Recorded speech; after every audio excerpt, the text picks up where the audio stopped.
আমার স্বপ্ন আমি আমেরিকার প্রধানমন্ত্রীর সুযোগ পেলে বানাবো আমার সন্তানকে, কিন্তু ইমানদার না বানিয়ে নয়। আমার স্বপ্ন এদেশের রাষ্ট্রপতি বানাবো আমার সন্তানদেরকে, কিন্তু ইমানদার না বানিয়ে নয়।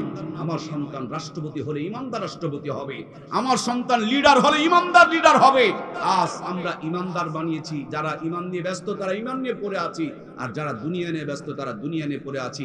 অথচ আল্লাহ কি সুন্দর কোরআনে বলেছে, রব্বানা আতিনা ফিদ দুনিয়া হাসানাতাও ওয়া ফিল আখিরাতি হাসানাতাও ওয়া কিনা আযাবান নার।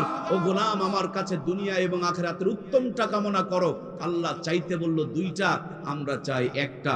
যদি ছেলে দুইটা হয়, একটাকে হুজুর বানায় আর একটাকে খেজুর বানায়, অথচ দুইটাকেই এক জিনিসই বানানো দরকার ছিল। এই লাইনের পিছনে দুইটা তার, খালি কারেন্টের তার দিয়ে তো আলো জ্বলে।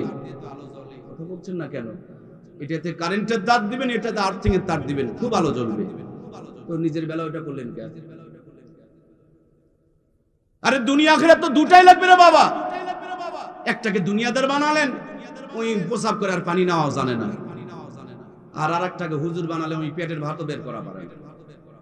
কথা বলছেন না কেন?